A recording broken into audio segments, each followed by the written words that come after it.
देश भर में मनाई जा रही है महावीर जयंती। महावीर जयंती पर उत्तराखंड के सीएम पुष्कर सिंह धामी ने प्रदेशवासियों को दी बधाई। सीएम धामी ने कहा, सत्य, अहिंसा, त्याग, प्रेम का संदेश देते हैं महावीर जी।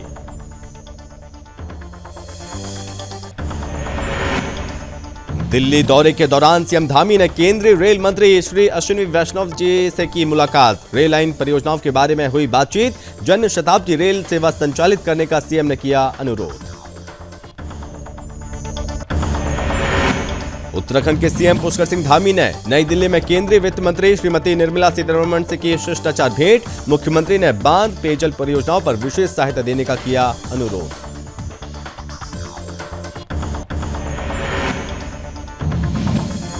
युवाओं को रोजगार देने के लिए राज्य सरकार तत्पर। अक्टूबर और नवंबर में होगा उत्तराखंड में इन्वेस्टर समिट।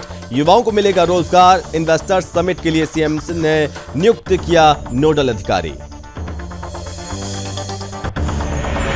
सीएम धामी ने पीएम मोदी से की मुलाकात। मुलाकात के दौरान कई अहम मुद्दों पर चर्चा। सीएम धामी ने भूधसाव मामले में राहत, विस्थापन और अविस्थापना विकास कार्यों के लिए आर्थिक पैकेज की मांग।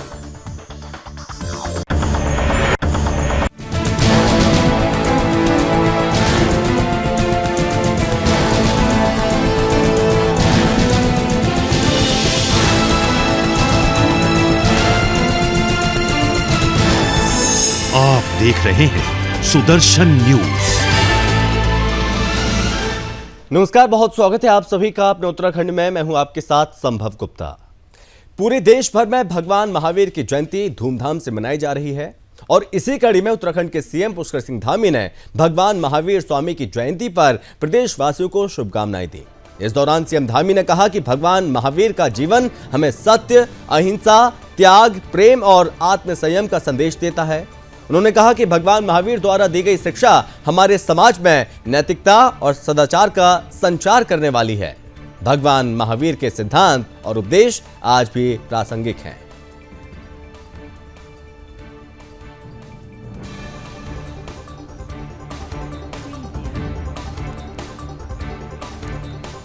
उत्तराखंड के मुख्यमंत्री पुष्कर सिंह धामी ने नई दिल्ली में केंद्रीय रेल मंत्री श्री अश्विनी वैष्णव से शिष्टाचार भेंट की। इस दौरान मुख्यमंत्री ने रेल मंत्री से टनकपुर देहरादून के मध्य एक जन शताब्दी रेल सेवा और दिल्ली रामनगर के मध्य शताब्दी एक्सप्रेस रेल सेवा संचालित की जाने का अनुरोध किया। मुख्यमंत्री ने रेल मंत्री से देहरादून से सहारनपुर की मोहंड होते हुए रेलवे से जोड़ने के लिए टनल आधारित रेल लाइन परियोजना और साथ ही ऋषिकेश उत्तरकाशी रेल लाइन परियोजना का शीघ्र परीक्षण कराकर इसके निर्माण की स्वीकृति प्रदान किए जाने का भी अनुरोध किया। और साथ ही सीएम धामी ने केंद्रीय रेल मंत्री से हरिद्वार से वाराणसी वंदे भारत रेल बजट प्रारंभ किए जाने का आग्रह करते हुए कहा कि इससे श्रद्धालुओं और पर्यटकों को बड़ी सुविधा मिलेगी। मुख्यमंत्री धामी ने पूर्व में मिले सहयोग के लिए आभार व्यक्त करते हुए रेल मंत्री श्री अश्विनी वैष्णव से किच्छा खटीमा नई रेल लाइन परियोजना की संपूर्ण लागत भारत सरकार द्वारा वहन किए जाने का आग्रह किया। उन्होंने अनुरोध किया कि रामनगर, हरिद्वार, देहरादून सीधी रेल सेवा संचालित की जाए।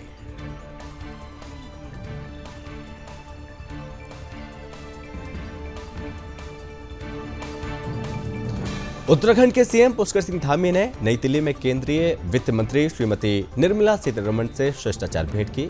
मुलाकात के दौरान मुख्यमंत्री धामी ने केंद्रीय वित्त मंत्री से सौंग बांध पेयजल परियोजना के लिए 1774 करोड़ की धनराशि का वित्त पोषण भारत सरकार के पूंजीगत व्यय के लिए विशेष सहायता के अंतर्गत कराने का अनुरोध किया।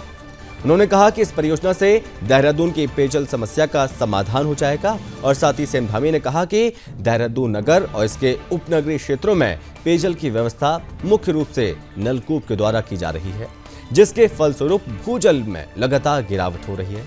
देहरादून की बढ़ती हुई आबादी के कारण पेयजल की मांग लगातार तेजी के साथ बढ़ती जा रही है, जिसके कारण वर्तमान पेयजल आपूर्ति व्यवस्था भविष्य के पेयजल मांग को पूर्ण करने में सक्षम नहीं होगी। मुख्यमंत्री ने कहा कि परियोजना के निर्माण से 150 MLD पेयजल गुरुत्व के माध्यम से देहरादून नगर व इसके उपनगरीय क्षेत्रों के लगभग 10 लाख आबादी को पेयजल उपलब्ध होगा।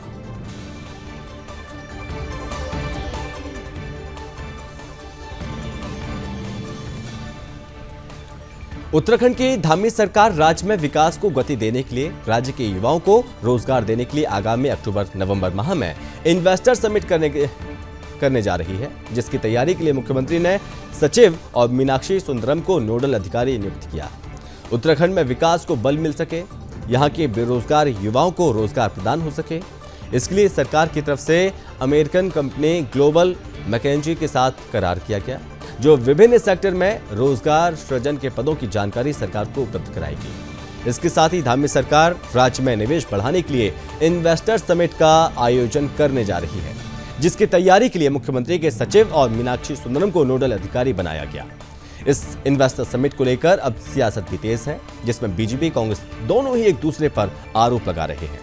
धामी सरकार के इन्वेस्टर समिट से पहले भी त्रिवेंद्र सरकार में 2018 में इन्वेस्टर समिट हो चुका है, और जिसमें 1.24 लाख करोड़ के एमओयू साइन हुए थे। लेकिन आज भी धरातल पर ज्यादा कुछ नहीं बदला, और ऐसे में राज्य की जनता को धामी सरकार से उम्मीद है कि उनकी तरफ से जो वायदे और घोषणाएं की जाती हैं वो धरातल पर उतरती हैं।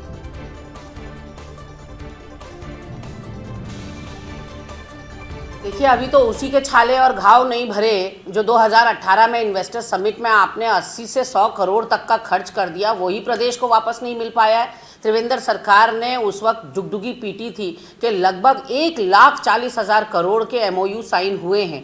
धरातल पर कितने एमओयू जो साइन हुए थे वो निवेश उतरे, ये धामी जी बताने का कष्ट करें। तो अब इन्वेस्टर समिट में एक बार फिर राज्य के जनता की गाड़ी कमाई का पैसा आप लुटाने की तैयारी कर रहे हैं, और नतीजा फिर से एक बार सिफर रहने वाला है, ये निश्चित है। देखिए, बिल्कुल निश्चित रूप से माननीय जो मुख्यमंत्री जी हैं, समय समय पर दिल्ली में उनके दौरे होते रहते हैं। माननीय प्रधानमंत्री जी जो, क्योंकि देखिए अब ये जो हमारा इन्वेस्टर समिट होने जा रहा है, अब आने वाले समय के, क्योंकि उद्योग धंधे जो यहाँ के उत्तराखंड के दूरस्थ क्षेत्रों में किस पलायन को रोकने के लिए हमारे जो निवेशक हैं वो यहाँ पर उत्तराखंड में आए, यहाँ के पर्यटन को लेकर, यहाँ की जड़ी बूटियों को लेकर बहुत ही अपार संभावनाएं हैं। उनके तहत जो हमारी कृषि है उसको लेकर जो मिलेट योजना, इतनी बड़ी योजना जो पूरा चल रहा है अभी, माननीय प्रधानमंत्री जी भी जिसमें कई बार कह चुके हैं कि उत्तराखंड का जो कोदा, झंगोरा, मंडवा, जो यहाँ की पहाड़ी उत्पाद हैं, उनका एक पूरे विश्व में एक बहुत बड़ी मांग है। उसको लेकर भी जो हमारे जो निवेशक हैं वो ज़रूर यहाँ उत्तराखंड में आएंगे। उसको लेकर भी बहुत बड़ा यहाँ पे समिट, ये आयोजन किया जा रहा है। उत्तराखंड के सीएम पुष्कर सिंह धामी सोमवार को दिल्ली का उन्होंने दौरा किया, और इस दौरान सीएम धामी ने कई मंत्रियों से मुलाकात की। इस कड़ी में मुख्यमंत्री धामी ने पीएम मोदी से मुलाकात की। मुलाकात के दौरान कई अहम मुद्दों पर चर्चा हुई। वहीं मुख्यमंत्री पुष्कर सिंह धामी ने प्रधानमंत्री नरेंद्र मोदी जी से मुलाकात कर जोशीमठ भूतसा मामले में राहत, विस्थापन और अविस्थापन विकास कार्यों के लिए 2,942.99 करोड़ के आर्थिक पैकेज की मांग की। सीएम ने संबंधित क्षेत्र में पुनर्वास और विस्थापन के लिए बनाई गई योजनाओं की भी विस्तार से चर्चा की, और साथ ही सीएम धामी ने पीएम को चारधाम यात्रा, कैलाश और लोहाघाट स्थित मायावती आश्रम आने के लिए आमंत्रित किया। लगभग 1 घंटे की बैठक के दौरान सीएम ने पीएम को जोशीमठ क्षेत्र में राहत और बचाव कार्य के लिए उठाए गए कदमों और भविष्य की योजनाओं की जानकारी दी, और साथ ही प्रभावितों को तत्काल अस्थायी राहत और भविष्य में स्थायी राहत की योजना पेश की।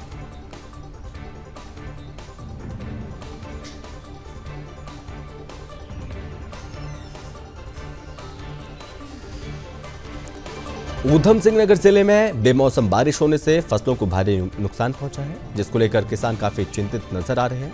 बता दें कि ऊधम सिंह नगर क्षेत्र में बेमौसम बारिश से सैकड़ों हेक्टेयर गेहूं की फसल खराब हो गई। बारिश के कारण खेतों में तैयार गेहूं की फसल गिर चुकी है। इसके अलावा खेतों में पानी भरने के कारण गेहूं की फसल खराब हो गई। गेहूं की फसल खराब होने से छोटे किसानों के आगे भुखमरी के हालात पैदा हो गए। किसानों ने धामी सरकार से खराब फसल का सर्वे कराकर मुआवजा देने की गुहार लगाई। वहीं ऊधम सिंह नगर जिले में गेहूं की फसल खराब होने से कीमतों में इजाफा होने की संभावना जताई जा रही है। बता दें कि जिले में आंधी तूफान के साथ हुई मूसलाधार बारिश में फसल को काफी नुकसान पहुंचा, और तेज हवाओं के साथ हुई बारिश और ओलावृष्टि से खेतों में खड़ी गेहूं की फसल पूरी तरह से बर्बाद हो गई। भारी बारिश के कारण संभावना जताई जा रही है कि किसानों की फसल को लगभग 50% से ज्यादा नुकसान हो चुका है। जिला अधिकारी युगल किशोर पंत के नेतृत्व में विभागीय अधिकारियों ने बारिश से हुए फसलों का नुकसान का सर्वे भी किया। प्रशासन की तरफ से सर्वे का काम शुरू किए जाने से पीड़ित किसानों को जल्द ही मुआवजा मिलने की उम्मीद जताई जा रही है।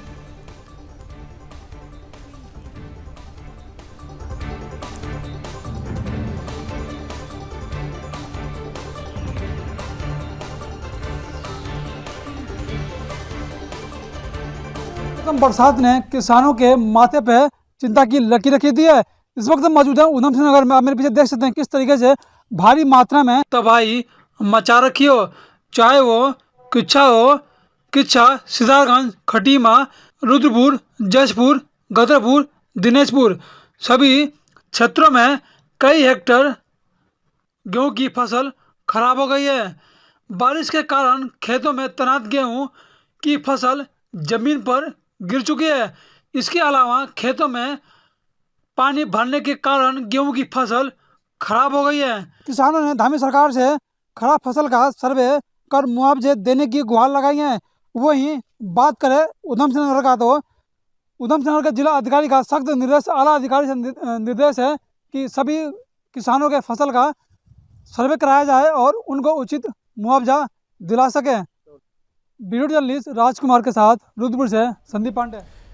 पूर्व सैनिकों ने पेंशन में हो रही विसंगतियों से आहत होकर बागेश्वर जिले के तीनों ब्लॉक जिलाधिकारी बागेश्वर के माध्यम से प्रधानमंत्री को ज्ञापन भेजा। इस दौरान पूर्व सैनिकों ने जिला कार्यालय बागेश्वर में प्रदर्शन किया। पूर्व सैनिकों का कहना है कि वन रैंक वन पेंशन लागू होने के बाद भी पूर्व सैनिकों की दशा नहीं सुधर पाई है।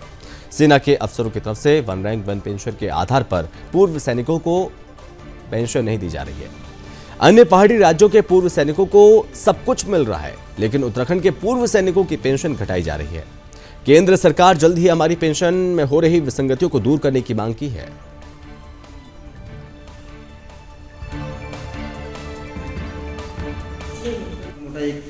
एसडीएम और ईओ दोनों को संयुक्त टीम को भेजा गया था और अतिक्रमण एसडीएम भी उसमें टीम में शामिल रहेंगे। भविष्य में ये कार्रवाई आगे जारी रहेगी? बिल्कुल आगे रहेगी, क्योंकि हम जो अतिक्रमण है अब काफ़ी बढ़ चुका है। अगर आप अस्पताल वाली रोड देखते हैं तो वहाँ पर एम्बुलेंस को निकलने की भी जगह नहीं मिल रही है। तो हम किसी तरह करके उस सड़क को थोड़ा सा चौड़ा कर दें ताकि कम से कम हमारी एम्बुलेंस चली जाए, कम से कम 2 व्हीकल पैरेलली उसमें जा सकें। तो इस तरह, और चूँकि जो अतिक्रमण कर रहे हैं फड़ वाले जो है, उनके लिए भी ऑल्टरनेट प्लान तैयार किया जा रहा है कि उनको कहीं और जगह चिन्हित करके उनको कहीं और पे बसाया जाए, क्योंकि उनका भी आजीविका है और उनकी उत्तराखंड के सहारनपुर में पुलिस प्रशासन को बड़ी सफलता हाथ लगी है। बता दें कि सहारनपुर जिले का रहने वाला एक फर्जी आईपीएस अधिकारी हरिद्वार पुलिस के हत्थे चढ़ा। दरअसल आरोपी अपने आप को सीबीआई में डीसीपी के पद पर तैनात आईपीएस अफसर बताता था और साथ ही आरोपी ने हरिद्वार के बहादुराबाद क्षेत्र में युवती को झांसा दिया।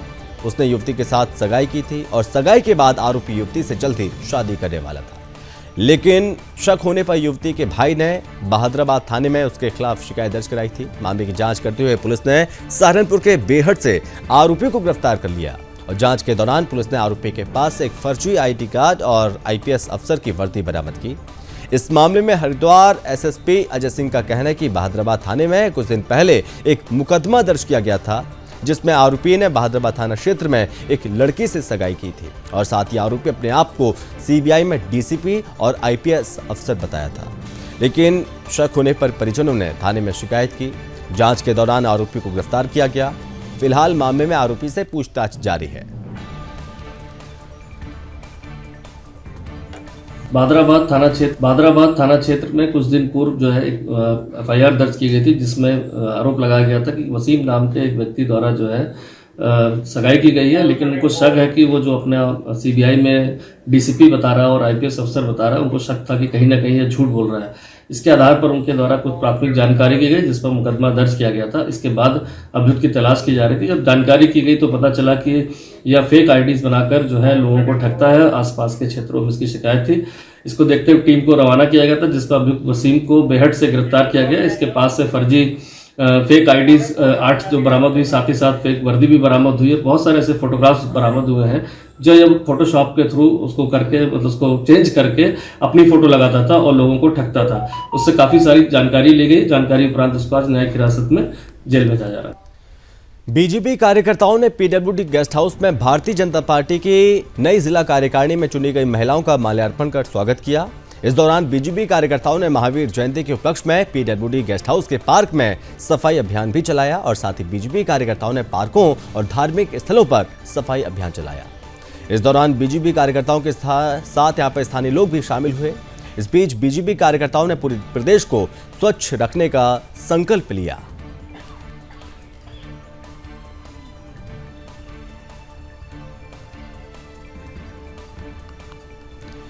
उत्तराखंड के खटियामा में पूर्व सैनिकों ने जुलूस निकालकर प्रधानमंत्री के नाम ज्ञापन भेजा और आपको बता दें कि पूर्व सैनिकों ने वन रैंक वन पेंशन में विसंगतियों को लेकर जुलूस निकाला और उप जिलाधिकारी खटिमा रविंद्र बिष्ट के माध्यम से प्रधानमंत्री और रक्षा मंत्री के नाम से एक ज्ञापन भेजा, जिसमें भारत सरकार से मांग की गई कि सेना में वन रैंक वन पेंशन सिपाही और अधिकारियों के पेंशन में जो विसंगतियां हैं उनको तुरंत दूर किया जाए। और साथ ही पूर्व सैनिकों ने ज्ञापन के जरिए 18 सूत्री मांगों को पूरा करने की मांग की।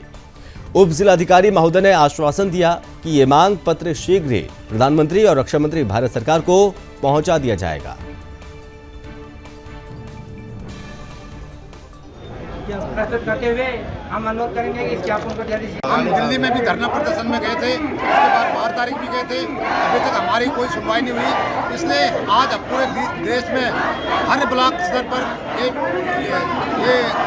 धरना प्रदर्शन चल रहा है, जो कि हमारी मांगों को माननीय प्रधानमंत्री और माननीय हमारे रक्षा मंत्री महोदय तक पहुंच जाए। आपके द्वारा आपके चैनल को मैं बहुत बहुत धन्यवाद देता हूं, सभी चैनलों को। और जो यहाँ पर आज हमारी यहाँ पर मातृशक्ति और हमारे जो यहाँ पर जवान आए हजारों की संख्या में, उन्होंने ये दिखा दिया है कि हमारी जो मांगें हैं वो जायज़ हैं और आगे भी हम, यदि हमारी मांगें पूरी नहीं हुई तो आगे भी हम ये कार्रवाई करते रहेंगे और यहाँ पर भी हम धरना प्रदर्शन कर सकते हैं। उसके बाद आपका लोग कुछ ऐसा है, जो हमारी जो वीरांगनाएं हैं हमारा एक जवान बहुत कम समय में 10 या 15 साल या 6 साल में उसको वो वीरगति को प्राप्त हो जाता है। उसकी उस टाइम पर उसकी बेसिक पेंशन जो है बहुत कम होती है, जिस कारण से हमारी जो वीरांगनाएं हैं उनको बहुत कम तनख्वाह मिलती है और जो एक अधिकारी है उसकी 60-62 हज़ार रुपये तनख्वाह मिलती है। हम ये इसकी आलोचना करते हुए हमारी जो वीरांगनाएं हैं उनका भी एक समान जो पेंशन दी जाए। रुद्रपुर जनपद ऊधम सिंह नगर में अपराधियों के हौसले बुलंद होते जा रहे हैं। जिले के कप्तान डॉक्टर मंजुनाथ टीसी विदेश में रह रहे व्यक्ति व उनकी मृत माता के नाम पर फर्जी दस्तावेज तैयार कर बैंक से 24 लाख की धोखाधड़ी करने वाले लोगों का पर्दाफाश किया। कप्तान ने बताया कि पुलिस ने सरगना सहित 3 आरोपियों को गिरफ्तार कर जेल भेज दिया। बता दें कि थाना दिनेशपुर पुलिस ने एक ऐसे गैंग का पर्दाफाश किया जो विदेश में रह रहे व्यक्ति की संपत्ति पर फर्जी दस्तावेज बनाकर बैंकों से लाखों का लोन उठा लेते हैं और मौका पाकर फरार हो जाते हैं। पुलिस ने गैंग के 3 सक्रिय सदस्यों को गिरफ्तार किया, जबकि बाकी गैंग से जुड़े सभी सदस्य फरार हैं। सोमवार को एसएसपी डॉक्टर मंजुनाथ टीसी ने खुलासा किया। उन्होंने बताया कि 1 मार्च को बैंक ऑफ बड़ौदा कानपुर की शाखा प्रबंधक मीना पाल ने पुलिस को शिकायती पत्र दिया और बताया कि दिसंबर 2021 में आरोपियों ने कृषि भूमि पर फर्जी दस्तावेज बनाकर 16 लाख के 2 लोन की स्वीकृति करवा दी और जिन पर बैंक ने सत्यापन के बाद आवेदक के खाते में 24 लाख रुपए डाल दिए। उसके बाद से ही आवेदक लापता हो गया। फिलहाल पुलिस ने गैंग के कई आरोपियों को गिरफ्तार कर लिया। मामले में आरोपियों से पूछताछ जारी है। कि अपराध मुक्त उत्तराखंड बनाने का निर्देश मेरा माननीय सीएम साहब का हमेशा रहता है। इसी के दिशा में हम काम करते रहते हैं। आज दिनेशपुर पुलिस द्वारा बेहतरीन काम करने के बाद जैसे अनिल और उसके अनिल की टीम ने बेहतरीन सफलता उपलब्ध किया है। ये क्या करते थे, एक बहुत बड़ी शातिर गिरोह है जो लोग वास्तव में कई साल पहले विदेश चले गए, उनके नाम पे कागज़ बना देते थे। वो अपना फ़ोटो लगाकर डीप फेक बना के अपना एक पैन कार्ड बना देते थे, अपना आधार कार्ड बना देते थे उन्हीं के आधार कार्ड नंबर का, तो लेकिन फ़ोटो ये रहता था, एड्रेस सब यही रहता था। फिर उसके बाद उनके बैंक अकाउंट नंबर भी, मतलब एक नया बैंक अकाउंट भी खोलते थे जिसको ये हैंडल करते थे। तो काफ़ी दिनों बाद ये लोग जाते थे बैंक्स में और इनके कागज़, इनके जो विदेशी में जो बैठे हैं ना लोग, उनके नाम पे ये उनका ज़मीन का कागज़, उनका मकान का कागज़ दिखाकर उसके आधार पर कृषि लोन और विभिन्न प्रकार के लोन अप्लाई कर देते थे। तो जो है लोन अप्लाई करने के बाद पूरा किस्त आने के बाद वो पे नहीं करते थे। बैंकों के पास कोई चारा नहीं था, क्योंकि बैंकों के पास अब जब एक्चुअल इन्वेस्टिगेशन करें पता चलेगा वो फॉरेन में रहता है, कई साल से यहाँ आया ही नहीं है। बैंकों के पास कोई चारा नहीं रहेगा और उस लोन को माफ़ करना ही पड़ेगा। ये एक बहुत शातिर एक मोडस ऑपरेंडी इन्होंने ढूंढ लिया था। हमारा बहुत अच्छी चीज़ है कि बैंक वाले जब हमारे पास आए, इस बार इस प्रकरण में बैंक ऑफ बड़ौदा के लोग आए हैं हमारे पास निवेदन करते हुए कि साहब हमारे पास बहुत बड़ी ये हुआ है करके। तो तब जाके अनिल और उसकी टीम ने बहुत कड़ी मेहनत करी। तो केवल हमने कागज़ के आधार पर नहीं चला, हमने जाके सीसीटीवी फुटेज देखा तो वो लोगों को, इंडिविजुअल लोगों को आइडेंटिफाई करके फुटेज के माध्यम से और टेक्निकल माध्यम से हमने ट्रैक करा, तो बाद में पता चला कि ये तो राजपाल सिंह जो है इस पूरे ग्रुप का सरगना है, ये इसका मास्टरमाइंड है। रामनगर में श्री राम हनुमान जन्मोत्सव की शोभा यात्रा के दौरान इसमें शामिल कुछ महिलाओं के एक अज्ञात युवक की तरफ से कैंची से बाल काटने का मामला सामने आया, जिसके बाद जिन महिलाओं के बाल कटे हैं उन महिलाओं में जहां एक तरफ दहशत बनी है तो वहीं पूरे शहर में हड़कंप मचा है। सोशल मीडिया में आरोपी का वीडियो वायरल होने के बाद पुलिस प्रशासन भी आरोपी को खोजने में जुट गया। बताया जा रहा है कि सोशल मीडिया के माध्यम से जारी वीडियो में जो युवक एक युवती के बाल काटते हुए दिखाई दे रहा है, यह आरोपी आज से करीब कुछ साल पहले रामनगर के सरकारी अस्पताल में भी महिलाओं के बाल काटते हुए पकड़ा गया था। वहीं मोहल्ला बंबाघेर निवासी ने बताया कि 30 मार्च को रामनगर में रामनवमी पर निकाली शोभा यात्रा में उनके भी बाल इसी युवक द्वारा काटे गए थे। इस मोहल्ले में रहने वाले महिला ने बताया कि रविवार को श्री राम हनुमान जन्मोत्सव की शोभा यात्रा के दौरान इसी युवक ने उनके बाल काटे। फिलहाल मामले में आरोपी युवक की तलाश की जा रही है। मैंने देखा तो खड़े थे पीछे से, मेरे पीछे से खड़ा था वो, तो मैंने जैसा देखा पीछे मुड़ का तो उसने हाथ में उसके बाल थे, तो मैंने उसे पकड़ने की कोशिश करी, 2-3 थप्पड़ भी मारे खींचे मैंने उसके, मेरे मुँह पे बाल फेंक के भाग गया, मेरे बाल मुझे फेंक के भाग गया था।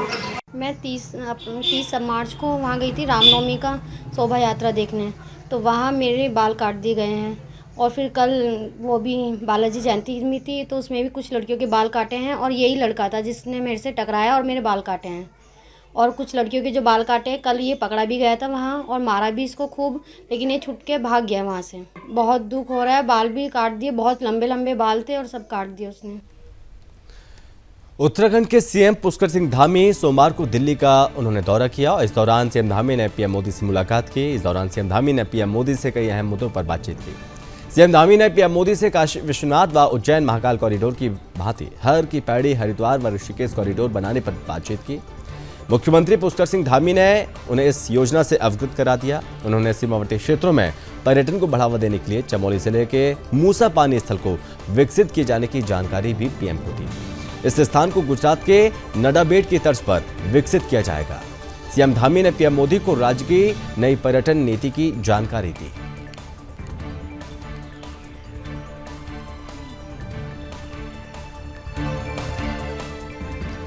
देवभूमि उत्तराखंड में ग्रामीण क्षेत्रों में अक्सर जंगली जानवरों को आतंक देखने को मिलता है और इसी कड़ी में बागेश्वर में जंगली जानवरों को आतंक देखने को मिला।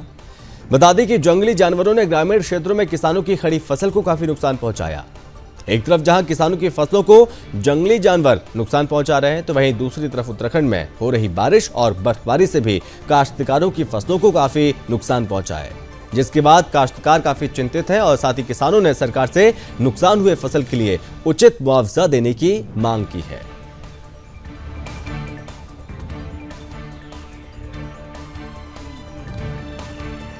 चारधाम यात्रा पर जाने वाले यात्रियों के लिए एक खुशखबरी है। आपको बता दें कि ARTO कार्यालय में ग्रीन कार्ड और ट्रिप कार्ड बनवाने के दौरान यात्रियों को अब गर्मी में फजीहत नहीं झेलनी पड़ेगी।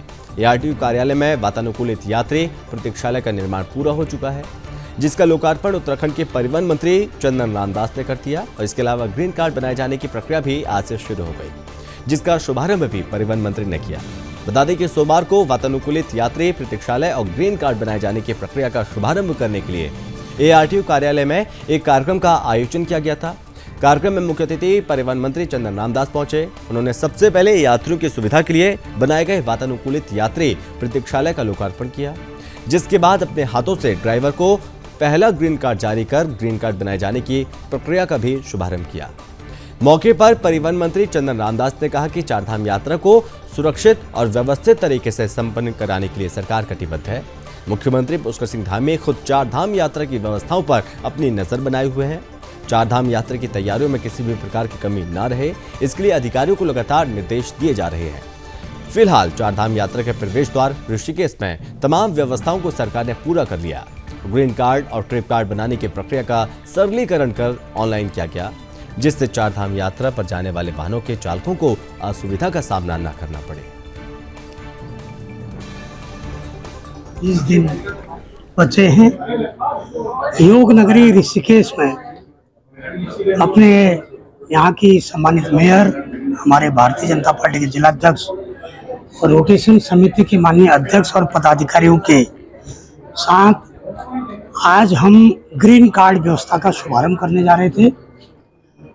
और जो ग्रीन कार्ड बनाने के लिए यहाँ हमारे व्यवसायी आएंगे, निजी वाहन स्वामी आएंगे, यात्री और अन्य लोग आएंगे, उनके प्रतीक्षालय का आज यहाँ पर लोकार्पण कार्यक्रम हुआ है। इसके लिए मैं सभी लोगों को बहुत बहुत बधाई, शुभकामनाएं देता हूँ। इस बार जैसे आप जानते हैं विगत वर्ष से ग्रीन कार्ड का कार्य ऑनलाइन है, तो विगत वर्ष उसमें जो भी कमियां आई थी उन सभी को दूर करके इस बार ग्रीन कार्ड और ट्रिप कार्ड की व्यवस्था को और भी स्मूथ बनाया जा रहा है। और इसी क्रम में ग्रीन कार्ड का जो हमारा सेल है उसको नए सिरे से हम लोगों ने डिज़ाइन किया है और बेहतरीन स्टाफ के साथ अच्छी सेवाएं देने के लिए परिवहन विभाग प्रतिबद्ध है। प्रत्येक बार जो भी हमारे ग्रीन कार्ड सेल में नियुक्त कार्मिक होते हैं उनको कार्यालय स्तर पर ट्रेन किया जाता है। तो आज से ड्यूटीज प्रारंभ हो चुकी हैं और जैसे जैसे नए कार्मिक शिफ्टों में आते रहेंगे उनको पहले ट्रेन किया जाएगा। बेसिकली यात्रा पर जाने से पूर्व हिल एंडोर्समेंट हमारे यहाँ आवश्यक है। तो जो हमारे यहाँ के स्थानीय वाहन चालक हैं वो काफी हद तक ट्रेन होते हैं, लेकिन फिर भी उनके रिफ्रेशर हम इस बार स्वयं और एक NGO के माध्यम से लगातार ट्रेनिंग देते रहेंगे। और इसी के साथ इस बुलेटिन में बस इतना ही। आप देखते रहिए सुदर्शन न्यूज। जय हिंद।